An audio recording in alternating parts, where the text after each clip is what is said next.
Sveiki. Taigi trumpai, kaip aš sudarinėju sudėtingesnės formulės, kad man būtų lengviau. Pasižiūrime antrąją užduotį. Mums reikia rasti kiekvienos klasės vidurkį dalyke anglų ir suapvalinti iki pirmo skaitmens po kablelio. Ir vėlgi reikia apsaugos, jeigu nėra įrašų, nurodyti tekstą nėra įrašų. Aš iš karto visos formulės nerašau, aš susirašau kelias formulės atskirai ir po to jas sujungiu. Pirmiausia, apsiskaičiuokime kiekvienos klasės dalyko vidurkį. Tai pasiimame pačią klasę, klasė turės keistis, tai mums reikės ieškoti štai šitos klasės. Dabar mums reikia rasti klasės vidurkį. Tai klasės vidurkį, tai bus komanda average ifs. Kodėl tokia komanda? Jeigu imsiu average, tai aš negalėsiu nurodyti jokių parametrų. Jeigu aš imsiu average if, aš galėsiu nurodyti vieną parametrą. Bet man reikia dviejų parametrų, tai yra klasės ir dalyko. Dėl to rašau average ifs. Dabar, iš kur imti vidurkį? Štai šitos dalies. Ir galima šitą dalį užsirakinti, kad ji nesikeistų visom klasėm. Toliau. Kriterijai. Iš kur imti? Man reikia imti klasę, užsirakinti ir imti klasę kokią? 9a. Aš jos nerakinu, kad galėčiau pratempti ją pačią. Toliau, sekantys kriterijai yra dalykas. Dalykus užrakinam ir kokio dalyko ieškom? Anglų. Oi, lietuviškos reikia anglų. Tai, pažiūrim. Vidurkį man randa. Ir vidurkis turėtų būti, koks čia, 49,5. Vidurkis geras. Tačiau gali būti problemų su kitom klasėm, nes, tarkim, nei vienas mokinys anglų nelaikė. Kaip pavyzdys, tai būtų taip. Žiūrėkit, aš formulę nusikopijuoju. Jeigu įkelsiu štai čia, lygybės neparašiau. Štai taip ir tempsiu į apačią, bus problemų. Matot, yra dalyba iš 0. Tai dabar kaip išsisukti iš padėties? Man reikia patikrinti, ar iš viso randa mokinių šituo atveju. Tai kiekį tikrinam. Kiekis bus pas mane count, lygybės reikia. Count if. Ieškom, ar tarp šitų klasių, net ne count ifs, atsiprašau, nes reikia rasti, ar tos klasės, to dalyko mokinių iš viso yra. Taigi, iš kur skaičiuojam? Pirmas ranges kriterijų, tai būtų pagal klasį ieškom klasės ir būtinai turi būti, kad randa to dalyko. Tai dalyką galima rašyti ir sutrumpintai, pavyzdžiui, ang, dedu žvaigždutę ir to užtenka, nes ieško žodžių. Taip, pavyzdžiui, 2 mokiniai. O jeigu tempsiu į apačią, rašo 0 mokinių, tai čia 9b klasės. Tvarkoj ir dabar visą tai man reikia sujungti su ifu. Tai štai šitoje vietoje dabar rašau taip. If, vėl lygybė. Ir rašau taip. Jeigu štai šita formulė, jeigu tai yra daugiau už 0, tai yra rado žmonių, tokiu atveju mes skaičiuojam vidurkį, priešingo atveju rašau nėra ko tenais įrašų. Nėra įrašų. Štai taip. Uždarau ir dabar pažiūriu. Rezultatas. Čia nėra įrašų, nes nepaskaičiuota. Dabar žiūrėkit formulę. J17 aš imu iš šito langelio. Čia yra pilna formulė. Aš ateinu ant šitos formulės, ją nusikopijuoju ir įdedu vietoj J17. Pilna formulė. Dabar toliau vidurkio skaičiavimo formulė. Nusikopijuoju ir įdedu vietoj I17 irgi pilnos formulės. Ir dabar pratempiu į apačią, kaip matote, ką gavau. Štai pasižiūrime. 49,5, nėra įrašų ir visi kiti skaičiai gavosi gerai, bet aš neįvykdžiau apvalinimo iki vieno skaitmens po kablelio, nors skaičiai gavosi ir gerai. Tai vidurkio skaičiavimą aš dar turėjau įmesti į apvalinimą, nurodydamas vieną skaitmenį po kablelio. Štai taip. Tai vis dėlto štai šitą formulę man reikia pakeisti, tai yra visą vidurkio dalį keičiam į vidurkį su apvalinimu. Štai taip. Ir dar kartą pratraukiau, skaičiai nepasikeitė, bet formulės jau veikia teisingai. Ir štai tokia ilgesnė formulė susimontavo man iš kelių langelių.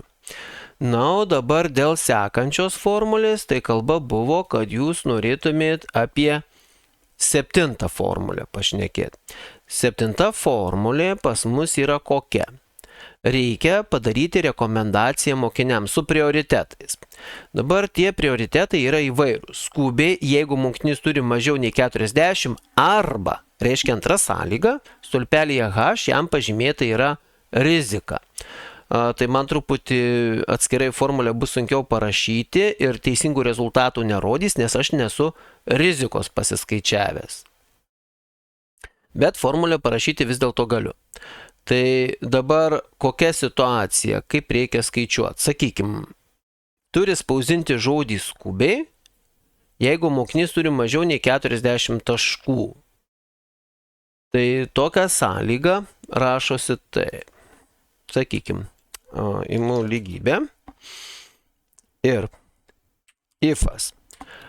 Pirmasis ifas turėtų kalbėti apie skubiai, bet čia yra 2 variantai ir sako žodį arba. Dėl to aš rašau or ir renkamės pirmąją sąlygą. Skubiai, jeigu mokinys turi mažiau 40 taškų, tai jeigu štai šitas rezultatas E2 yra mažiau už 40 ir dabar eina antroji sąlyga, kad langelis H2, nes tai yra 5 užduotis su rizika, yra žodelis rizika. Tai jeigu H2 yra lygus žodeliui rizika. Štai taip. Tai pirmojo ifo atveju yra parašyta, ką daryti. Ir dabar palaukit, šitas užsidaro. Ir dabar bus sekanti dalis. Tuoj žiūriu. Palaukit, logical test. Oras. 1, 2.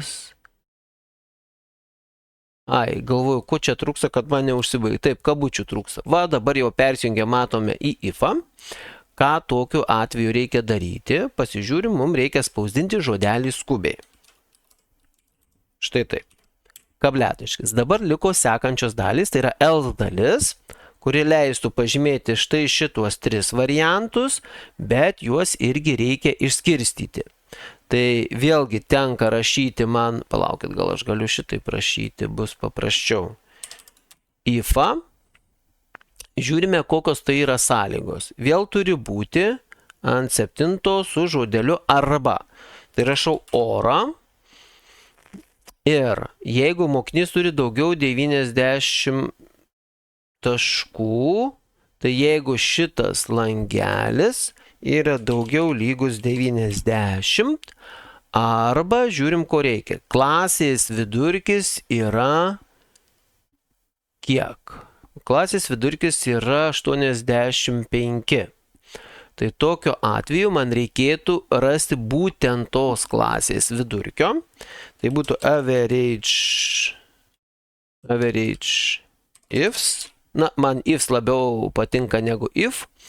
Ir imam skaičius štai šitos dalies. Užrakinam, kad langelis visas tas blokas nepasikeistų. Ir dabar kokį kriterijų rinksim? Man reikia būtent tos klasės. Užrakinam klasę ir renkamės, negaliu pažymėti klasės, dėl to ranką įrašysiu M2. Štai taip. Ir suskaičiuojam tą klasę. Toliau. vidurkis koksgi turi būti, pagal mus jis turi būti daugiau lygus 85.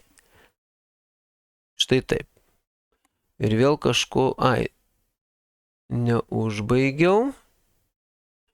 Ir skliaustas užsidaro, kabliataškis ir vėl persijungia į ifą. Ką tokiu atveju turi daryti? Turi rašyti žodelį mentor. Štai taip. Vėl sekanti dalis, einam į false dalį. Dabar reikia papildomą pagalbą, jeigu mokinys turi nuo tiek iki tiek taškų imtinai ir jo dalykas yra anglų arba matematika. Kaip tokį parašyti? Tai jeigu mes imam intervalą nuo iki, tai būtų taip ifas ir endas, nes nuo iki, tai aš ką turiu pasakyti, kad mano šitas laukelis E2 privalo būti daugiau lygus 50 ir tas pats langelis privalo būti mažiau lygus 74. Štai toks endas. Dabar sekantis variantas. Ifą įeina.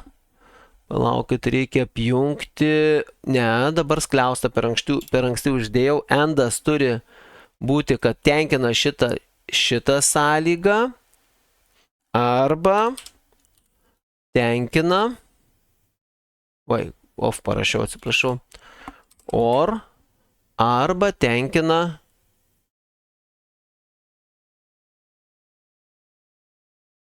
taip, kur čia mano tą pamečiau. Imtinai ir jo dalykas yra anglų arba matematika. Tai reiškia, šitas dalykas turi būti lygus matematika arba tas pats langelis turėtų būti lygus anglų. Kaip matot, aš rašau nepilnus žodžius, nes puikiausiai užtenka tokio variantų. Žvaigždutė sako, kad likęs tekstas. Ir vėl ant anglų neuždėjau kabučių, dėl to vėl mane persijungia. Štai taip. Ir sako, ką daryti tokiu atveju. Jeigu viskas gerai, tai reikia rašyti papildomą pagalbą ir priešingo atveju, kadangi liko tik vienas atvejis, kabutėse rizika. Ir kabutės uždarau. Dabar skliaustą uždarau vieną, uždarau antrą, uždarau trečią. 3 skliausus uždarius ir man išmeta žodelį skubiai, o čia ir turėtų būti skubiai. Na ir toliau visų kitų teisingai negali skaičiuoti, nes turi imti duomenis iš tam tikrų langelių. O tų langelių šiuo momentu aš esu nepasiskaičiavęs. Tai va. Tuoj palaukit, pažiūrėsiu.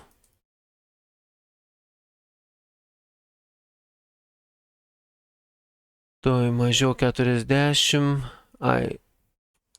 Ir taip toliau. Man atrodo, kad viskas gerai jau yra. Turėtų toks rašymo būdas jums padėti.